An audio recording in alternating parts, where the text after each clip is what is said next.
Hello folks, it's the Pace Chaser again. Welcome to another model review video, and this time we've got the new EFE Road AEC RML Routemaster, the Routemaster lengthened, the model of the 30-foot long version rather than the normal 27'6" long Routemaster.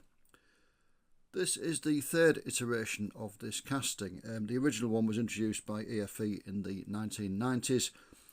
In 2006 it was retooled. The original one had inset glazing, not flush glazing, and it had a wheel disc on the back wheel. 2006 version introduced flush glazing and a normal wheel with an exposed hub in the centre, and this is the new EFE Road version. Bachmann took over EFE some years ago and they've relaunched the range as EFE Road, and this is the new RML version released in November of 2025. So we'll have a look and see what it's like. We've got two models because I pre-ordered two of them. The one on the top here is catalogue number E42301 in Clydeside Scottish livery in an advert for Oor Wullie's special. I'll explain what that is in due course, don't worry if you don't know. And it's a model of vehicle number WLT 900. Underneath it is catalogue number E42304 in delivery of Southend Transport, and it's a model of vehicle CUV 256C. The real vehicle was actually an RCL that was rebuilt to look like an RML, but I'll go through the bus histories shortly. Now I'm rushing this video out. It's being done literally as they've arrived. I've just taken delivery of them from the postman now. I'm filming it on the 29th of November 2025, and the reason I'm rushing it out and not putting it in my release schedule for the future is that these are selling like hotcakes. So if you want one, it's probably best to go and buy one now basically. So I thought I'd have a look around and see what you get for your money if you're thinking about buying one, and then you can go out and get one. Obviously if you're watching it in the future, they probably won't be available new because they'll have sold out, but you'll be able to get some of them on resale, you know, second hand. I don't know what the prices will be like then, but yeah, I thought I'd just rush this one out. So what we will do is we will take them out of the boxes first of all. I'll go through the histories of the real vehicles, and then I'll have a look around. We'll have a proper look around the Clydeside one, and then we'll have a look at the deco on the Southend one because it's the same casting. As you can see, the Clydeside one is in a special box to celebrate Oor Wullie. So we'll just try and take it out of the box. EFE Road have gone on to a different type of box than the old EFE had. The old EFE had a quite stout cardboard outer, where you just open the end flap and then they had a plastic tray inside. The new EFE Road ones, you can see they come apart like that. The cardboard comes off like that. It is quite flimsy as the cardboard outer, so let's be careful with it, especially with this one because it's the special limited edition box. And it comes inside in a more substantial plastic display case, which is currently shrink wrapped in plastic. So let me stop recording for a second while I just get that off. So there's a stout bit of cardboard there which you just remove, and then the model is screwed to the base. So I'll get a screwdriver and take it off. In fact, I'll leave this Clydeside one on its base. I'll take the Southend one off because I want the Southend one on a diorama, so it's got to come off its base anyway. But the Clydeside one I'm going to display in its box, so I'll leave that attached to its base. I'll just take the plastic lid off, and that comes off nice and easily. And there is the Clydeside one. So I'll take the Southend one out of its box and then I'll come back to you. So straight away there's a black mark on this model because I can't get it off the base. I've just tried to unscrew it from the base and the screws won't come undone. They're far too tightly done up. It does annoy me when manufacturers do that. I mean, obviously the box is intended as a display case, but for people who want to put it on a layout or a diorama, it does help if you can get it off the base. I will have to do something like get a hacksaw blade and actually cut through the screws by the look of it, but it's annoying if you just want to display it, you know, not on its base, that you can't get it off. So that's the first thing against it. But anyway, we'll press on. So as I said, these have been released in November 2025. They are hot off the press as I'm reviewing them. EFE Road have announced 5 so far. The 2 we've got here, the Clydeside and the Southend, and then there's also 2 London ones, one in 1970s livery and one in the late 80s livery branding for Route 15. And then the fifth one is going to be this bus again, WLT 900 in Clydeside livery, but the later livery, red and yellow, without the advert on it. And that's going to be in a two-bus set with a Alexander Y-type as well, the relaunched Alexander Y-type. I have got that set on pre-order, and I will do a review video of that when it arrives. So if you're watching this in the future, there will be a link in the description to that video.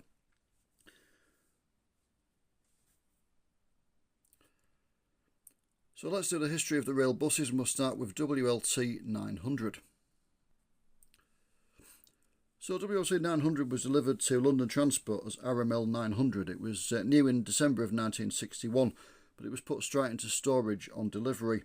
It didn't enter service until September of 1962. I believe there was a dispute with the unions about the extra size of these compared to the normal Routemasters. As I said, they were about 2.5 feet longer than the normal Routemaster, and they had 8 more seats. So because they were larger, there was a bit of a dispute about conductors working on them. But it was resolved by September of 1962 and entered service at Finchley Garage. Now, all London Transport Routemasters went to and from Aldenham Works every few years for an overhaul, so we're not going to keep mentioning that, but most of them worked around various different garages in London. RML 900 had a very, very tortuous LT career indeed. It went all over the place, and it was in and out of passenger service. So it worked in revenue earning service for 18 months. It was put back into store in March of 1964. It was retrieved in May of 1965 and transferred to Hounslow as a driver trainer. And it worked as a trainer from Hounslow, Hanwell and Upton Park. In November of 1968 it was put back into normal passenger service at Putney Garage, and it later worked at Holloway, Hackney, Croydon and Stamford Hill. In November of 1971 it went back to being a driver trainer, firstly from Holloway and then at Stamford Hill, and it went back into passenger service again in August of 1973, working its way around Muswell Hill Garage and then Stockwell, Clapham, Hanwell again and Bexley Heath, until transfer to its last London Transport Garage, which was Camberwell, in April of 1987. Whilst it was working from Camberwell in July of 1987, it collided with an excavator and was severely damaged. It was put into store for assessment, and then London Transport decided it was beyond economic repair, and it was put onto the disposal list. Clydeside Scottish, as we'll discuss before long, had a large fleet of Routemasters by this time, and they were down in London looking at some more to buy. They saw RML 900 standing there, and they bought it and had it towed up to Scotland. It was the first RML to work outside of London, the first one to be sold out of London service for further service with somebody else. So Clydeside Scottish bought it in February of 1988. As I said, they towed it up to Scotland. They repaired it using parts from Routemaster RM1984, and it was given what they called a Clydemaster refurbishment. I've mentioned before in bus reviews that in the late 80s and early 90s there was a fad for putting carpet on every surface inside a bus apart from the floor. So this one had the sides, the ceilings and the seat backs covered in carpet material. New floors were put in. Concealed fluorescent lighting was added as well. Only 3 Clydemaster refurbishments were done. There was this one, they did RMA 16, which ran for Clydeside as fleet number SRMA1, and then they also did a normal RM2083, and they were the 3 Clydemasters. So before we continue with the story of RML 900, let's go and look at the history of Clydeside Scottish very briefly. So in the early to mid-80s, the Scottish Bus Group decided to split up some of its larger subsidiaries ready for deregulation. The idea was that smaller, more localised subsidiaries would be able to react to local conditions a lot better and a lot quicker. So, you know, they'd see competition in the local area and they would respond to it, or they would run a service that people wanted, and they wanted like more local management. So Western Scottish was one of the companies that was split up. Its Clydeside area was split off to form Clydeside Scottish in June of 1985.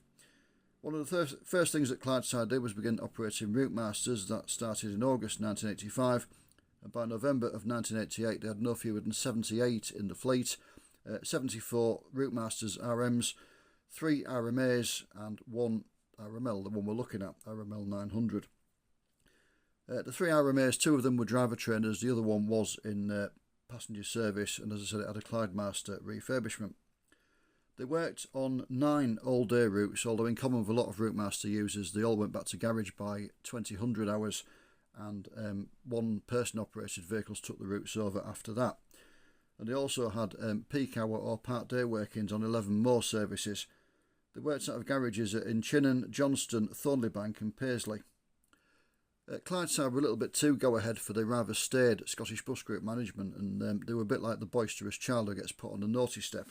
Although in Clydeside's case, the naughty step was that they were re-merged with Western in May 1989. Western did keep the Clydeside name as a trading name. Whilst Western owned it again, they withdrew most of the Routemasters from service apart from 2. They kept RML 900 and the previously mentioned RMA 16 or SRMA 1 as Clydeside had it.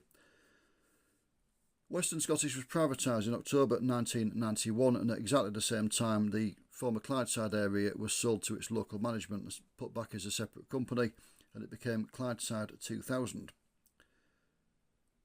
Clydeside 2000 was bought by British Bus in November of 1994. British Bus did not like the Routemasters. They thought they looked old-fashioned, and they withdrew. The 2 remaining ones they'd not been in service for quite a while. They'd been used for private hire and special events, but in January of 1995 they withdrew and sold the last 2 remaining. So back to the RML 900. As we said, it was rebuilt by Clydeside Scottish.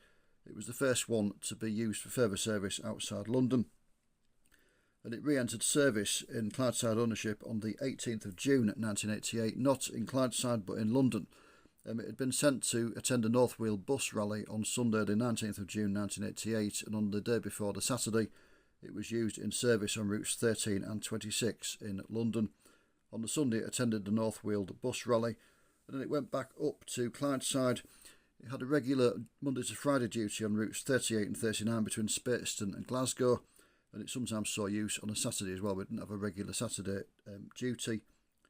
In May 1989 it did a tour of the Orkney Islands, and after that, when it came back, it was used more generally. It was used quite a bit on Paisley local services, and I believe the forthcoming model of it in the later livery has it on a Paisley local service. I'll confirm that when I do the review.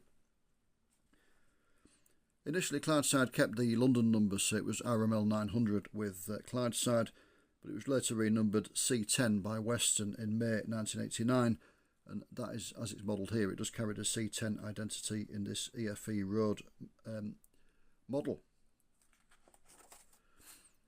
As we stated, it passed the Clydeside 2000 in October 1991. It became their fleet number 99, and in January of 1995 it was sold, as we've already said.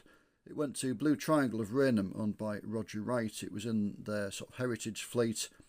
In June of 2007, Roger Wright sold his bus services to Go Ahead Group, the Blue Triangle bus services, but he kept a lot of the heritage buses and set up the London Bus Company to operate them. And at the time I'm recording this, in November 2025, RML 900 is still with the London Bus Company in London livery. They're now based at Northfleet in Kent, I believe, but you can hire it. If you want to hire the rail bus, it is still available to hire. And that is quite a history. But no less interesting, really, is CUV 256C, the one that's in Southend livery. And we'll just swap them over with much noise and clanking. So, as we said, this was an RCL, so Routemaster coach lengthened, so it was 30 foot long. And it was when it was new, it was coach specification. It was new to London Transport's country area in green livery in June of 1965, and it was put into service in July of 1965. So when it was new as an RCL, it had twin headlights at the front that were diagonally arranged. It had coach seats inside, and around the back it had an enclosed platform, so it would have had a half-width window there. It had an emergency door in the back with a window in it. It had a very small window in the corner panel to cure a blind spot for the conductors, for anybody running up to it. And then it had the doors were here, and it actually had folding doors as well. It didn't just have an open platform, it had a folding doorway.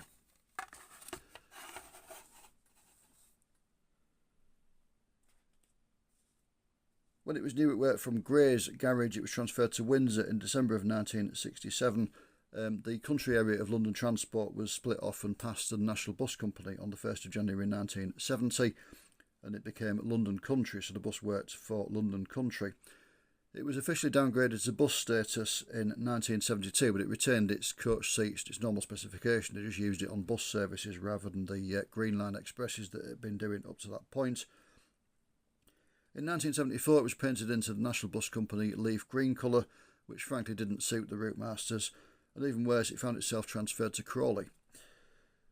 It later worked from Cheltenham Garage before going back home to Grays in October of 1978 for its last couple of months of service with London Country. It was withdrawn in December of 1978 and sold back to London Transport, who were buying quite a lot of the former RMLs and RCLs from London Country because they were having trouble with more modern buses like DMSs and AEC Merlins, and they wanted to replace them with some of the older and more reliable vehicles. It was put into use as a driver train at Park Royal Garage, thereby freeing up more normally specified vehicles like RMLs to go back into passenger service.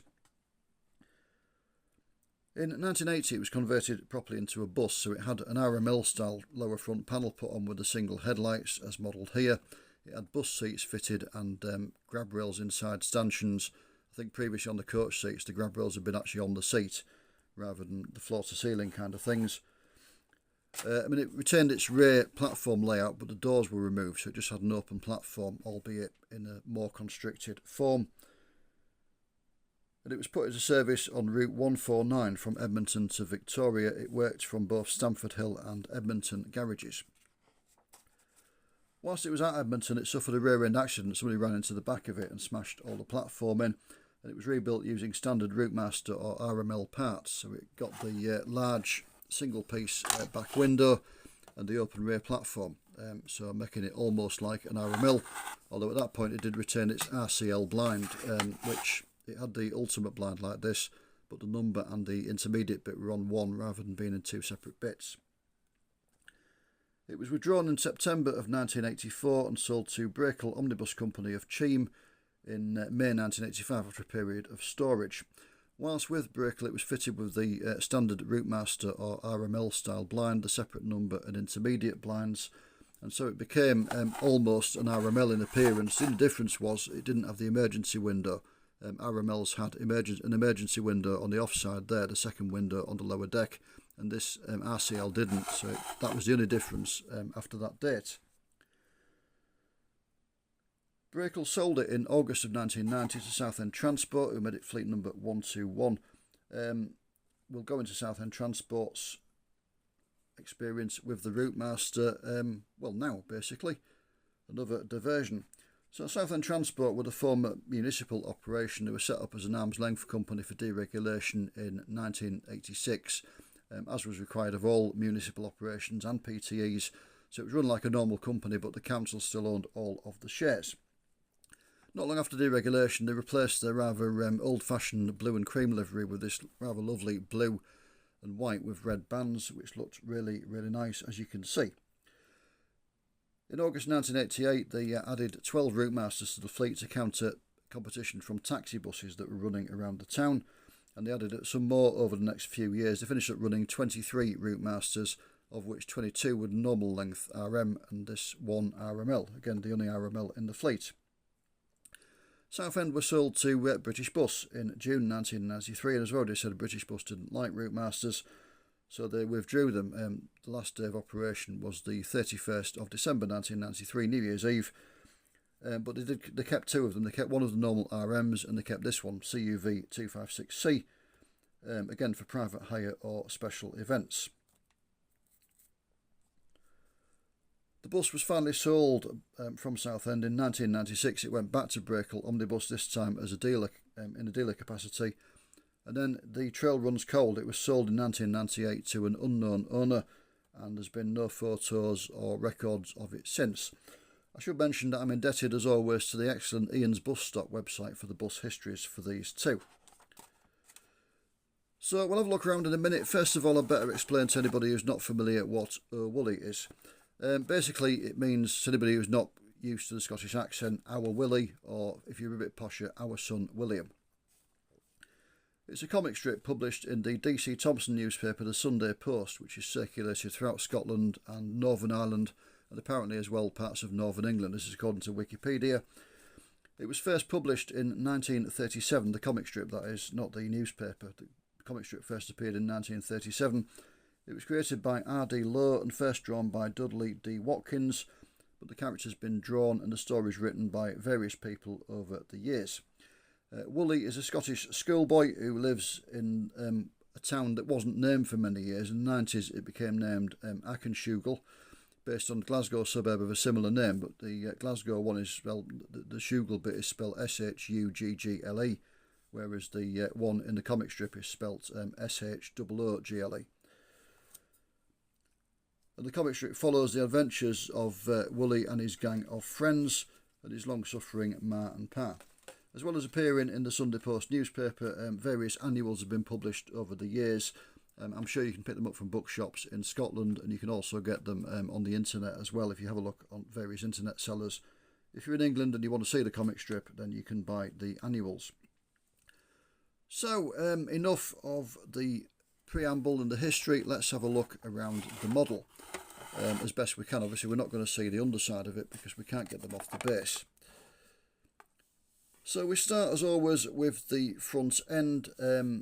Yeah, the dome looks pretty good. The glazing doesn't look too bad at all. The bars are printed on. Yeah, they are printed on. I've just run my finger over them. But they don't look too bad. The destination blind printed on as well, so they can do different variations. I thought they might have actually gone for the behind glass look, but they haven't done. En route 36 to Kilbarcan. You've got the indicators sticking out there, which look pretty decent. The mirrors, they are rigid, so don't catch them too hard because they probably snap off, but they do seem to be quite firm. The windscreen looks nice. You've got the dividing bar there where it would open. The top bit could be open and so could the bottom bit. A rather nice feature is you've got the vehicle height written backwards as it was on Clydeside Routemasters, so the driver could read it at the bottom of the windscreen. So they were never they were never unsure how high the vehicle they were driving was. Very nice feature. I didn't expect to see that on the model, and kudos to EFE Road for putting that on. It's got its fleet number JC10 that, as we said, Western gave it. Side lights are there, picked out, one there, one there. Headlights look alright, and so does the fog light. It's basically the old casting. Looking at it, it looks very, very similar. You've got the grille is printed on. You can't actually see it, but they've got the Clydeside badge on the grille. Apparently, according to the bump that's come with it, I can't actually read that. If your eyesight's better than mine, you probably might be able to. But the grille looks good. It's printed on, but it looks very nice. And you've got the brake grills there as well. They were added to it when it was rebuilt. It would have had them when new, but London Transport realised quite quickly that they didn't have a problem with the brakes overheating anymore. Some of the prototype Routemasters had, but they'd changed the brake specifications and they got rid of the problem, so they started to panel them over, and the later built Routemasters and RMLs didn't have them on. But sometimes when buses were rebuilt as show buses, they had them re-added, and this one was one that did. Round to the near side, yeah, it looks pretty good. Again, the glazing bars are printed on. I'm sure they're actually moulded on the older RM, but I'm not 100%. But they look quite decent. The panel lines look good. The paint finish is a bit disappointing. I don't know if you can see it on where the panel lines are, but it's a little bit thick. It's a little bit gloopy, and it's kind of hidden some of the detail there, which is a bit of a shame, really. Got the RML 900 number, which was still displayed there. The wheels are basically the old EFE ones, as are the tyres. But it all looks pretty reasonable. It's got its name, Rabbi the Routemaster, there. It was named as well, seemingly. The platform looks quite nice. The grab pole in the middle has got a representation of the extra sort of grippy white covering there. And the step looks alright. It's not bad. But as I said, the paint does let it down a bit. It's a little bit thick, a little bit gloopy. And it's a bit of a shame. It does detract from the appearance slightly.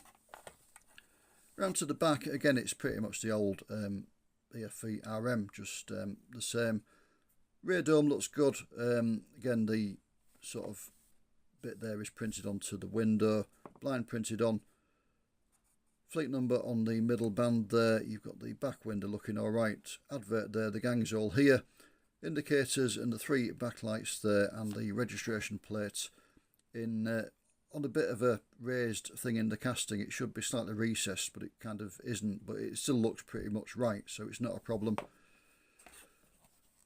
We go around to the offside. Not much to report really. It's similar to the near side. There's a bit of too thick paint again on the certainly on the yellow there. It looks a little bit too thick.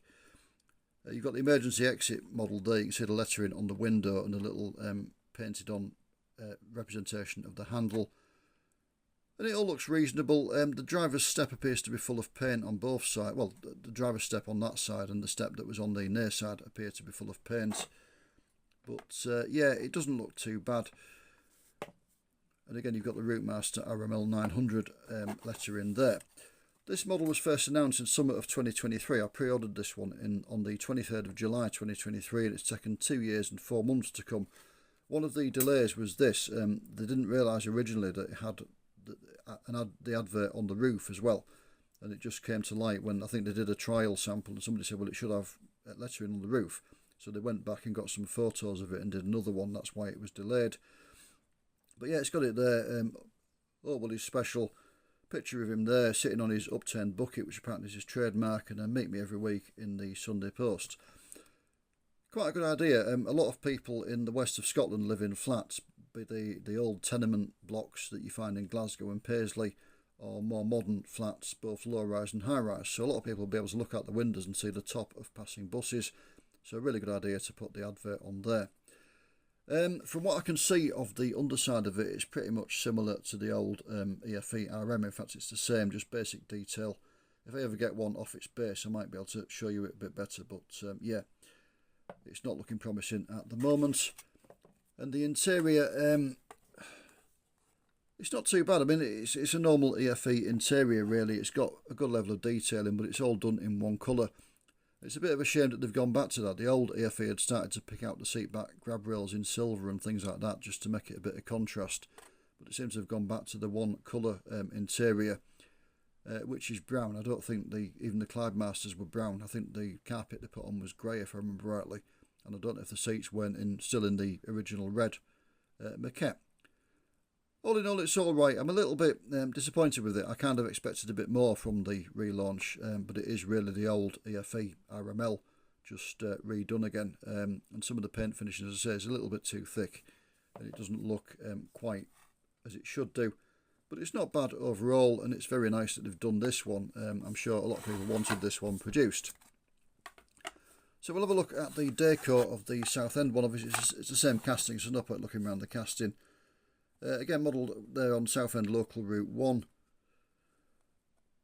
The opening bars picked out on this one. I don't know if Clydeside didn't actually fix the windows shut on theirs. It doesn't have the lettering, as it didn't.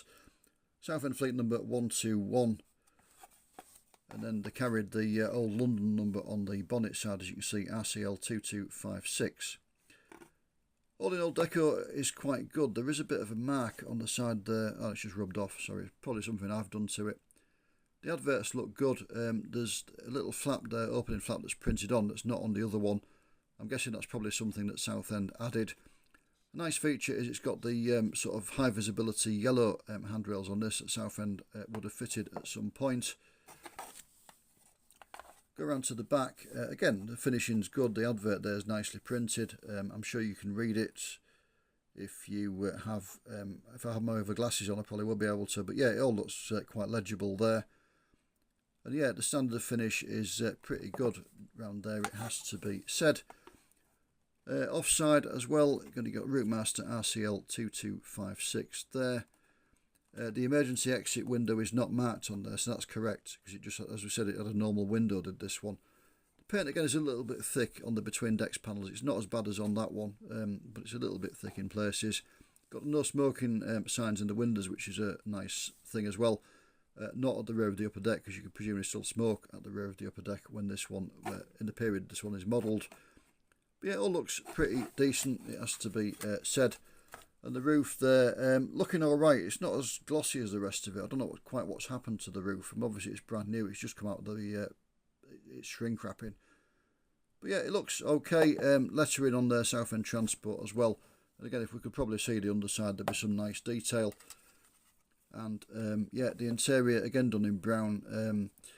These had the London style maquette in them, the red, so it should be red really. And the only difference Southend made to them was they fitted them with fluorescent lighting before they put them into service, rather than the exposed bulbs.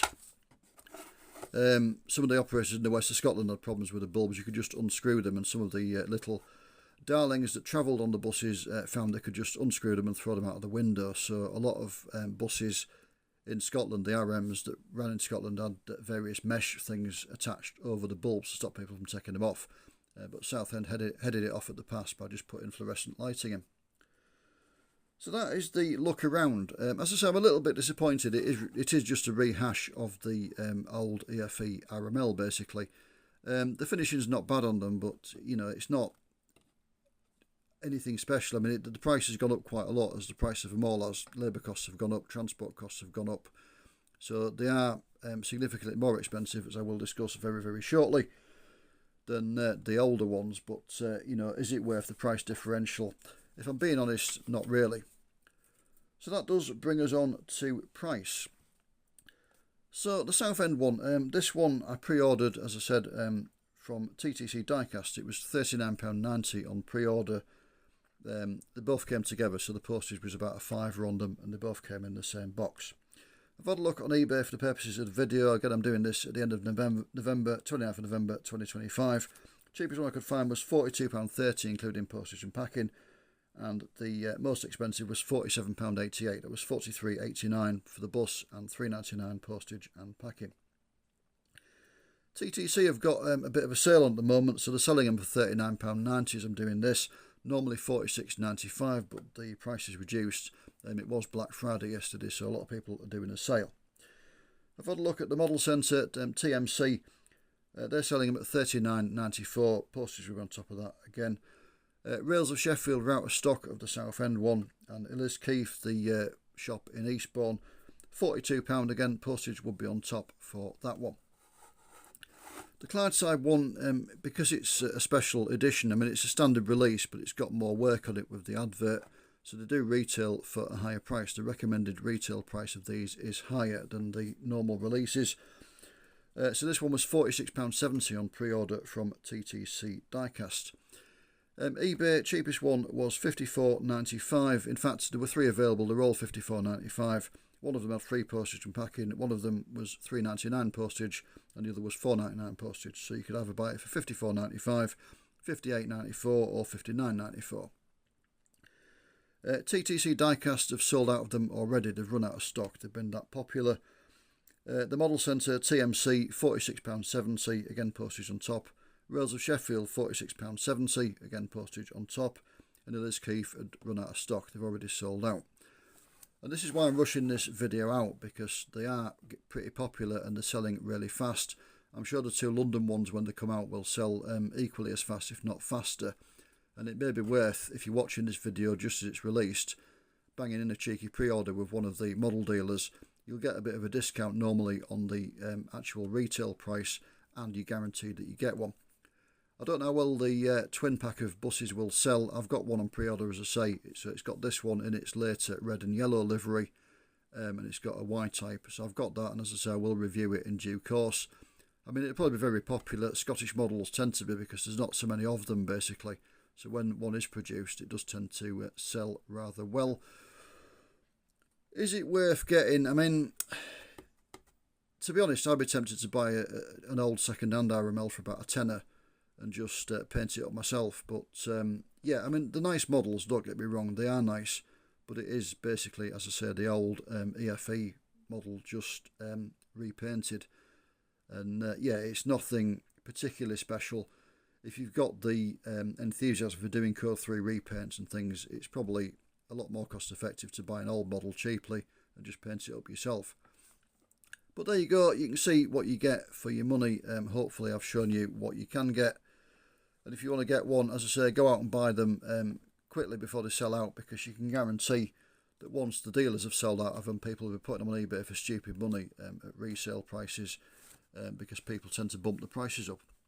So there you go. Thank you very much for watching. Take care, and I'll see you soon. Bye for now.